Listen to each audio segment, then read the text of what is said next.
오늘 역대상 29장 11절부터 12절 말씀, 하나님은 어떤 분이신가? 그 믿음의 삶 8번째의 말씀으로 하나님은 어떤 분이신가? 여러분, 우리가 하나님을 아는 것이 성공의 비결이다. 인생의 승리 비결은 바로 우리가 하나님을 바로 아는 것이다. 우리가 예수 그리스도를 믿음으로 하나님과의 특별한 관계가 되었어요. 우리는 예수 그리스도를 통해서 하나님과 특별한 관계가 되었다. 이제는 우리는 하나님에 대해서 추상적이거나 관념적으로 하나님을 아는 것이 아니라 우리의 인생을 책임지시는 하나님 아버지를 우리의 삶의 현장, 내 삶의 현장에서 일하시는 하나님을 확실하게 알 필요가 있습니다. 하나님이 추상적인 막연한 하나님이 아니고, 그죠? 그냥 머리로만 아는 관념의 하나님이 아니라 실제적으로 나의 삶 가운데 함께 하시고 일하시는 그 하나님, 우리 하나님을 알 수 있다. 여러분, 우리가 많은 인생들이 망하는 길은 우리가 능력이 없어서도 아니고, 세상 사람들이 말하는 것처럼 운이 없어서, 이 팔자가 안 좋아서, 그래서 망하는 것이 아니다는 거예요. 능력이 없어서도 아니고, 세상 사람들이 말하는 팔자 타령에서도 아니다는 거예요. 왜 망하느냐? 하나님을 아는 지식이 없어서, 하나님을 아는 지식이 없어서 망한다라고 말씀하고 있습니다. 그래서 구약의 호세아 선지자는 이렇게 말씀했습니다. 내 백성이 지식이 없음으로 망하는도다. 내가 지식을 버렸으니 나도 너를 버려 내 제사장이 되지 못하게 할 것이요, 내가 내 하나님의 율법을 잊었으니 나도 내 자녀들을 잊어버리리라 말씀했어요. 한마디로 말하면 우리가 망하는 것, 우리가 실패하는 것은 우리가 하나님을 알지 못해서다, 하나님을 우리가 잊어버려서다라고 말씀하고 있습니다. 그러니까 하나님은 말씀을 통해서 끊임없이 자신을 이렇게 계시해 주고 있어요. 하나님의 말씀을 통해서. 그럼 우리가 알고 있는 것처럼 성경에서 말씀하고 있는 하나님은 어떤 분이냐? 하나님은 어떤 분이냐? 성경에서 말씀하고 있는, 끊임없이 성경에서 우리에게 가르쳐 주시고 있는 하나님은 어떤 분이냐? 하나님은 전능하신 분이다. 전능하신 분. 전능하신 분은 뭐예요? 무엇이든지 하실 수 있는 분은 전능하신 분이죠. 그렇죠? 예레미야 32장 17절에 보니까 이렇게 말합니다. 슬프도소이다 주 여호와여, 주께서 큰 능력과 펴신팔로 천지를 지으셨사오니 주에게는 할 수 없는 일이 없으시니. 그죠? 하나님에게는 할 수 없는 일이 없어요. 그러니까 하나님은 천지를 만드시고 창조하신 그 능력의 하나님. 그러니까 능력의 하나님이 하시면 되는 거예요. 그죠? 오늘 성경에서 하나님에 대해서 말씀하시는데 그 하나님은 뭐다? 능력의 하나님이다. 전능하신 하나님이다.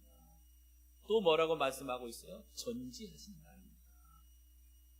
전지하신 하나님. 이 말은 뭐냐면 하나님은 모든 것을 알고 계시는 하나님이라고 말합니다. 요한일서 3장 20절에 이는 우리 마음이 혹 우리를 책망할 일이 있어도 하나님은 우리 마음보다 크시고 모든 것을 아시기 때문이다. 하나님은 전지하셔서 나의 모든 것을 아십니다.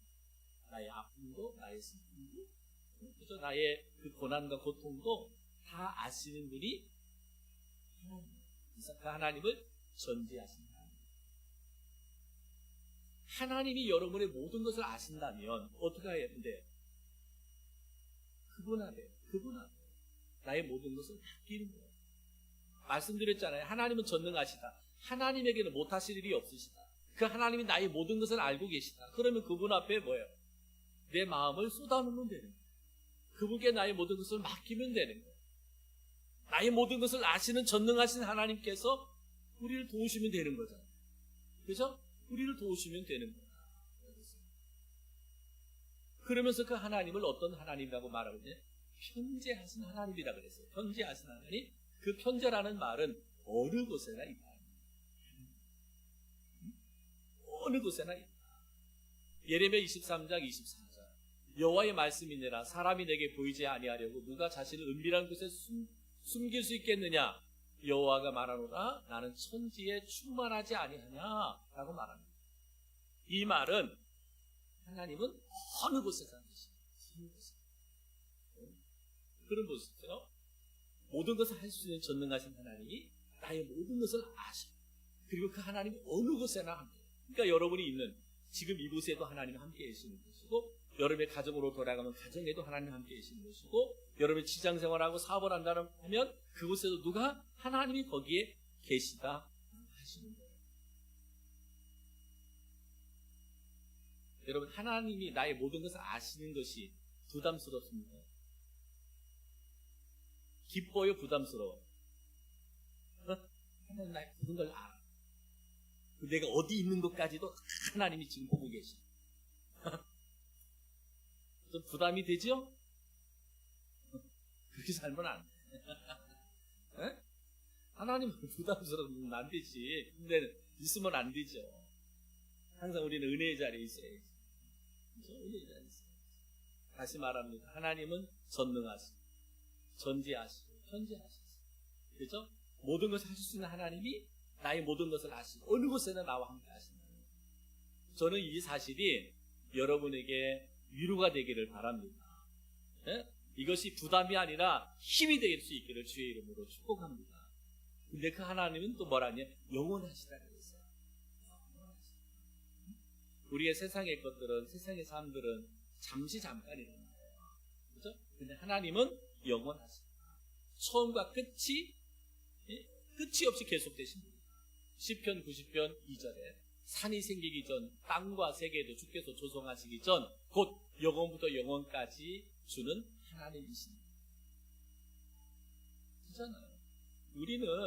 우리의 인생은 잠깐이고 또 잠깐인 거예요. 영원하질 않아. 우리의 이 땅의 인생은 영원하질 않아. 그런데 하나님은 영원부터 영원까지 함께 있었던 분이다 라고 하는 거죠. 영원부터 영원까지, 처음부터 끝까지 함께 하시는 분이죠. 또 그 하나님은 또 뭐라 그랬냐면 불변하시다. 불변하시다. 이건 뭐예요? 세월이 가도 변하지 않는다. 변하지 않는다. 야고보서 1장 17절에 이렇게 말합니다. 온갖 좋은 은사와 온전한 선물이 다 위로부터 빛들의 아버지께로부터 내려오나니 그는 변함도 없으시고 회전하시는 그림자도 없으십니다. 하나님은 변하지 않습니다. 하나님은 변하지 않습니다. 우리는 때로는 우리의 마음이, 우리의 생각이 뭐 조속으로 바뀔 수 있잖아요. 그렇죠? 순간순간마다 바뀔 수 있는데 우리 하나님은 뭐다? 변하지 않아요. 불변하십니다. 저는 이것이 우리에게 은혜가 되는 줄 믿습니다. 변하지 않아요. 만약에 하나님이 변하시는 분이었다면 어땠을까요?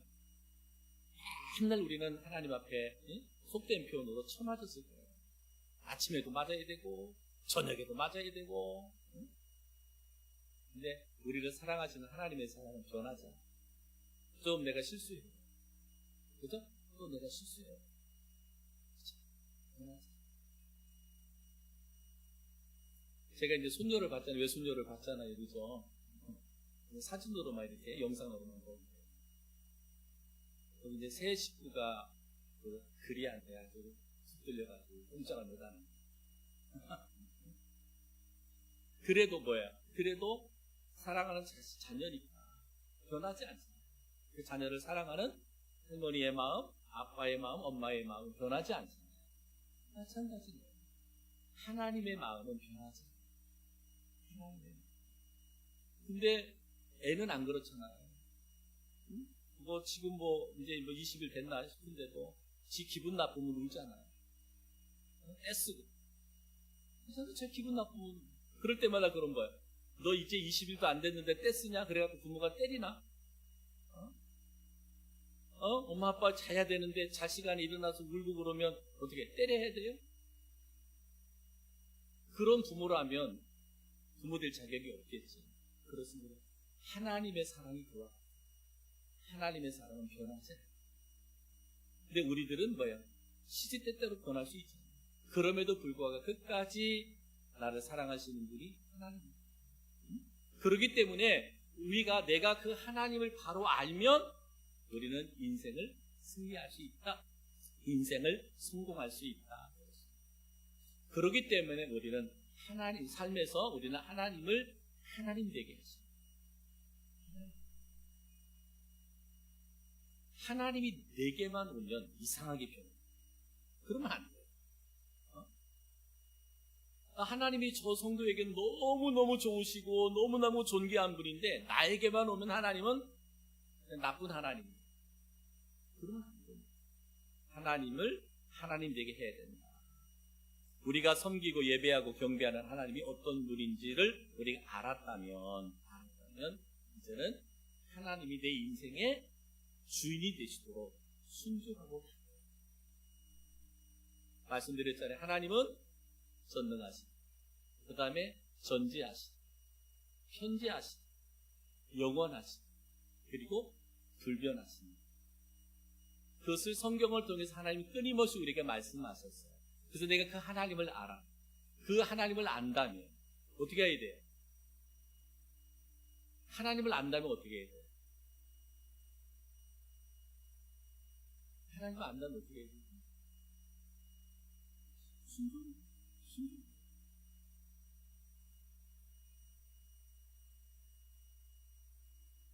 여러분, 이거 한번 저희 고백을 한번 할게요. 고백을 합니다. 제가 이제 제 막내 동생이 세종시에 사는데, 세종시에 사는데, 전화가 왔어요. 이제 오빠니까 신앙생활도 잘하고 그러니까 오빠가 이제 집도 없고 그러니까 청약이 하나 나왔대요. 청약을 넣어보래.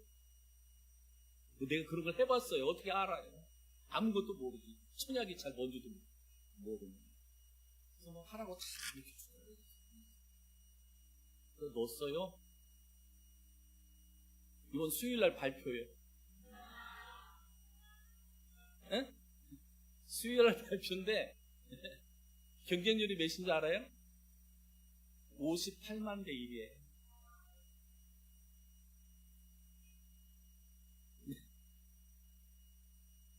내가 되면 한턱 쏠게요.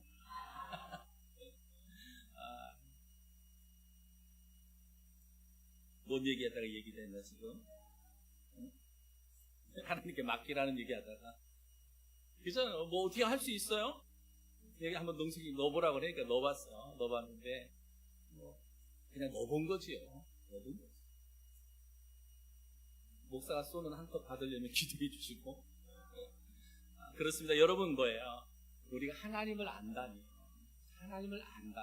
우리는 뭐예요?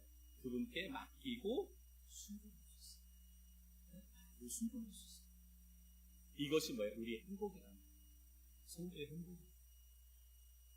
절대로 마귀의 자녀로 내가 하고 싶은 일을 하며 재미로 사는 인생이 아니라 하나님의 자녀답게 가치 있고 의미 있는 일을 하면서 사는 거예요. 이것이 뭐예요? 하나님을 하나님 되게 하는 거예요. 내가 믿는 하나님을 하나님 되게 하는 거예요. 그런데 내가 하나님을 주인으로 삼지 않고 내가 주인으로 살아가면 결국은 우리는 세상의 사람들의 조롱거리밖에 되는 거예요. 세상 사람들의 비아냥거리밖에는 되지 않는 거예요. 바로 하나님을 하나님 되게 하고 하나님의 자녀답게 당당하고 자신 있고 아름답게 살아갈 수 있는 우리 성도들이 되기를 우리 주님의 이름으로 축복합니다. 하나님은 어떤 분이냐? 그래서 우리가 하나님을 알면 행복하다 그랬어요. 하나님의 성품, 하나님의 형상을 따라 살아가야 되는데 또 하나님은 성경에서 뭐라고 말하느냐? 하나님은 의로우신 분이다 라고 말하고 의로우신 분. 그러니까 하나님은 불의가 없고 하나님은 잘못이 없습니다. 그래서 마태복음 5장 48절에 보면 그러므로 하늘에 계신 너희 아버지의 온전하신 것 같이 너희도 온전하라 라고 말합니다. 하나님은 의로우신 분이에요. 죄가 없으신 분이에요. 예수님의 보혈의 핏값으로 우리가 죄가 사함받았습니다. 그렇기 때문에 우리는 의롭게 살아야 돼요. 네, 여러분 우리가 살아가면서 우리가 의롭게 살아야 되는데 또 우리가 때로는 그렇게 살지 못할 때가 많잖아요. 근데 그러한 것들을 우리는 합리화시키기 시작하면 끝이 없어요. 아이고, 나는 아직 연약하니까, 나는 부족하니까, 세상은 악하니까, 그러면서 내가 의롭게 살지 못하는 것들을 합리화하고 합리화시켜버리면 결국 우리는 의인된 자의 삶을 살지 못합니다. 우리가 의롭게 살려고 하는 몸부림이 있어야 돼요. 그죠? 하나님이 의로우시니까 우리가 의롭게 살려고 하는 몸부림과 애씀이 있어야 된다. 또 하나님은 뭐라 그랬냐면 거룩하신 하나님이라 해서 거룩하신 하나님. 하나님은 더럽고 추악한 일을 하지 않는다는 의미예요. 거룩하신 분.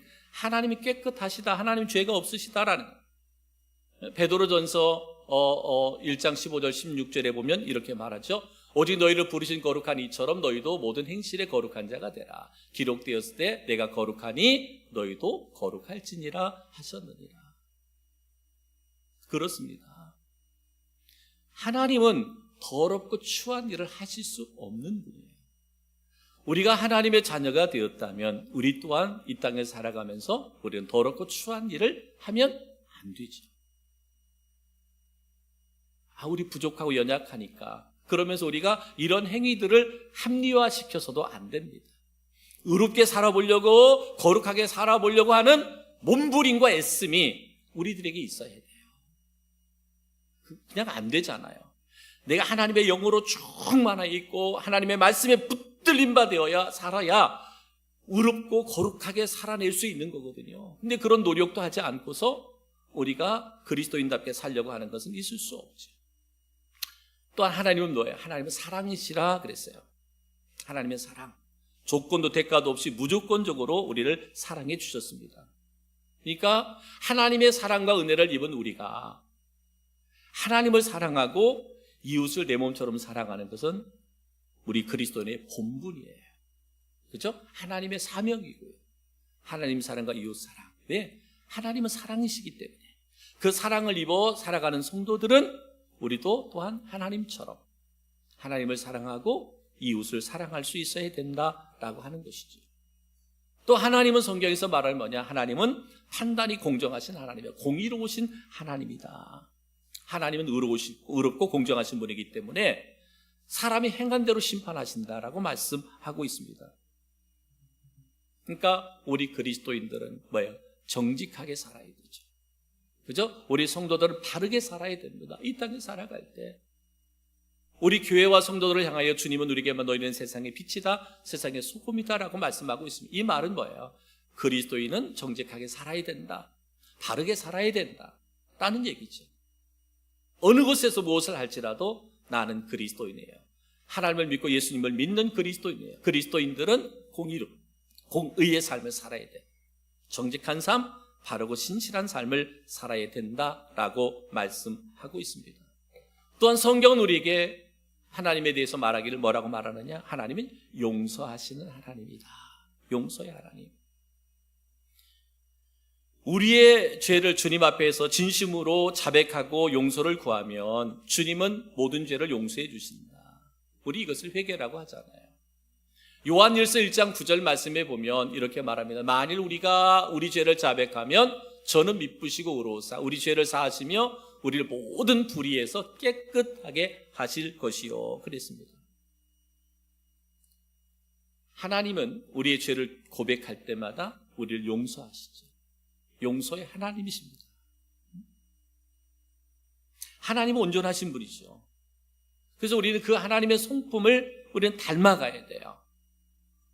주님이 나를 용서하심 같이 내가 누구를 혹이라도 나에게 잘못한 분이 있거나 그러면 우리는 뭐예요? 내가 먼저 용서할 수 있어야 돼요. 왜? 이미 나는 주님을 통해서 모든 죄와 허물이 용서받은 사람이기 때문에 그렇습니다. 용서의 하나님. 그렇죠? 하나님은 하나님 의로우신 하나님, 그리고 거룩하신 하나님, 사랑이신 하나님, 공정하신, 공평하신 하나님, 그다음에 용서의 하나님에 대해서 말씀하고 있습니다. 이것이 하나님의 성품이에요. 하나님의 성품. 우리는 하나님의 성품, 그리스도의 성품을 닮아가는 자들이에요. 그러니까 우리가 뭐예요? 우리가 하나님같이 될 수는 없지만 하나님의 성품을 닮아가기 위해서 노력해야 돼요. 그것이 그리스도의 삶이다 라고 하는 것이죠. 저는 우리 성도들에게 이런 은혜와 이런 축복이 있기를 주님의 이름으로 축원합니다. 성경에 보면 하나님의 이름이 있어요. 하나님에 대한 이름. 하나님이 누구시며 어떤 분인지 우리가 객관적으로 아는 것도 중요합니다. 어쩌면 지금 제가 말씀드린 거 하나님에 대해서 쭉 말씀드린 것은 객관적인 하나님일 수 있어요. 성경을 통해서 말씀하시는 하나님을 객관적으로 표현한 말씀일 수 있습니다. 그런데 우리가 객관적인 하나님에 대해서도 알아야 되고 믿어야 되지만 또 중요한 것은 뭐냐면 나에게 있어서 하나님은 어떤 분인가, 이 주관적인 아는, 주관적인 체험도 중요하다라고 하는 거예요. 객관적으로 하나님, 모든 사람이 아는 하나님, 그 하나님을 알고 믿어야 되는 것도 있지만, 그러나 내 삶 가운데 직접적으로 역사하시는 그 하나님을 객관적으로 경험하고 체험하는 믿음도 필요하다라고 하는 것이죠. 그래서 우리 생활 속에 위대하신 하나님을 만나는 경험이 있어야 됩니다. 여러분, 우리가 잘 아는 여호와 하나님 여러 이름 중에 여호와 이레라고 하는 하나님의 이름을 여러분 아시죠? 그렇죠? 그 이름이 누구의 고백이죠? 아브라함의 고백이죠. 아브라함이 100세 때 아들 이삭을 낳았는데 하나님께서 한참 성장한 이삭을 번제물로 드리라 그럽니다. 모리아산에서 이 이삭을 칼로 내리치려 할 때에 하나님께서 멈추게 하셨고 그때 순양 준비해 주셨습니다. 그때 아브라함이 고백한 하나님, 그 뭐예요? 여호와 이레. 예비하시고 준비하시는 하나님. 그 하나님이 누가 경험한 거예요? 아브라함이 경험했잖아요. 아브라함이 하나님을 체험했잖아요. 그것은 객관적인 체험이에요. 누가? 아브라함이. 여호와 이레의 하나님. 그러니까 오늘날 우리들도 이와 같은 객관적인 하나님, 지금 아브라함은 여호와 이레의 하나님으로 경험했습니다. 여호와 니시는 어떤 뜻을 가지고 있죠? 승리케 하시는 하나님, 승리케 하시는 하나님. 이거는 언제 나왔느냐면 아멜렉과 이스라엘이 전쟁을 합니다. 여호수아가 전쟁에 나가서 막 싸우는데 그때에 그 산의 성경택에 올라가서 모세가 손을 얹고 기도하잖아요. 모세가 손을 얹고 기도하는데 손이 내려오면 아멜렉이 이기고 손이 올라가면 여호수아 군대가 이기는 거예요. 그러니까 그때 아론과 훌이 모세의 손을 잡고 함께 기도합니다. 그 손이 떨어지지 않도록 기도합니다. 그리고 그 전쟁에서 아멜렉과의 전쟁에서 승리합니다. 그리고 그때 하나님의 이름을 찬양하는데 그 이름이 뭐예요? 여호와 니시. 하나님은 승리를 주시는 하나님입니다. 이게 뭐예요? 그들이 객관적으로 체험한 하나님이잖아요. 여러분, 여호와 샬롬은 뭐죠? 평화. 그 평화. 이 말씀이 언제 주어졌어요? 이 말씀이 언제 주어졌느냐면 하나님께서 이스라엘 백성들이 어땠어요? 자기 멋대로 살았잖아요. 자기 기분대로 살았습니다. 그래서 하나님께서 이방 나라를 통해서 막 이스라엘을 심판하셨잖아요. 그때 하나님께서 사사를 세우시는데 그 사사를 세운 게 누구냐? 기드온이에요. 기드온을 사사로 세우는데 기드온은 되게 겁장이에요. 대단히 겁장이에요. 그러니까 하나님이 너 사사로 나가서 적군과 싸워라 그러는데 아이고 나는 못합니다. 안 됩니다. 그러면서 하나님 앞에 여러 가지 증거, 하나님이 나와 함께 하시는 증거를 보여주세요. 하나를 보여주면 또 보여줘라. 하나를 보여주면 또 보여줘라. 계속 그랬습니다. 그러는 가운데 기드온이 하나님을 경험하게 되죠. 하나님을 만나게 되죠. 그러면서 그때 기드온이 고백한 것, 여호와 샬롬. 하나님은 평안을 주시는 하나님. 이 고백이에요. 그러니까 기드온이 그 두렵고 떨림 가운데 누구를 만났어요? 하나님을 만났잖아요. 하나님을 만났더니 하나님이 그 안에 뭘 줬다? 평안을 주셨다. 그래서 여호와 샬롬. 이게 뭐예요? 객관적으로 주님을 경험하고 체험하는 것이죠. 여호와 라파는 무슨 의미예요? 치료하시는 하나님. 이스라엘 백성들이 출애굽을 했잖아요. 이스라엘 백성들이 출애굽을 했는데 처음에는 기분 좋게 출애굽했지만 이제 광야를 들어서니까 얼마나 죽겠습니까? 힘듭니까? 그러니까 그때에 뭐래요? 그때 힘들고 어려울 때 물을 만나잖아요. 근데 마라의 물을 만나니까 어땠어요? 물이 써서 못 먹어. 갈증을 느끼는데 쓴물을 먹으니까 더 힘들어요. 원망하니까 모세를 통해 한 나무를 취해가지고 그 나무를 던지니까 그 물이 단물이 됐다라고 말씀하고 있습니다. 그러면서 그때 하나님께서 주신 말씀이 뭐냐? 하나님의 말씀에 순종하는 의를 행하라.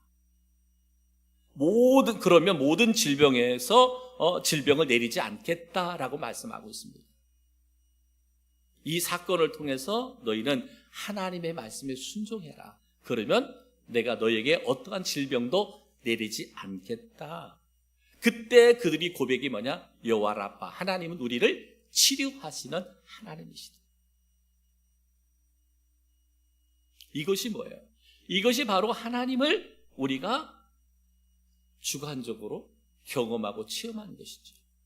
어쩌면 우리 성도들이 지금까지 신앙생활하면서 여러분들이 지금 그 성경에 있는 그저 히브리어나 헬라어로 표현되지 못하는 그 하나님에 대한 고백이 얼마든지 있을 수 있어요. 여러분의 언어를 통해서, 삶을 통해서 내가 경험한 하나님, 내가 만난 하나님.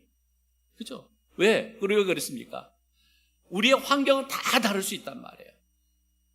오늘 말씀한 것처럼 아브라함이 그리고 또 여호수아 군대, 모세, 그리고 기드온, 그리고 모세와 이스라엘 백성들, 그들이 경험하지 못한 환경을 이 시대에 우리는 경험하고 있거든요. 그 경험되는 환경 속에서 만나지는 하나님, 그 하나님이 나의 주관적인 하나님이에요.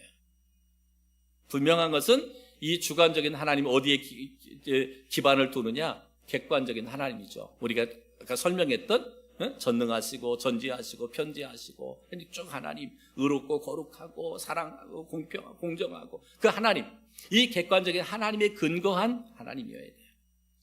때로는요, 이거에 근거하지 않는 무조건적인 경험적이고 신비주의적 신앙만 추구하다 보면 거짓되고 잘못된 신앙으로 빠지게 되죠. 빠지게 됩니다. 그러니까 우리는 체험하는 하나님을 다 다룰 수 있습니다. 그러나 하나님은 우리의 하나님, 나의 하나님이시다.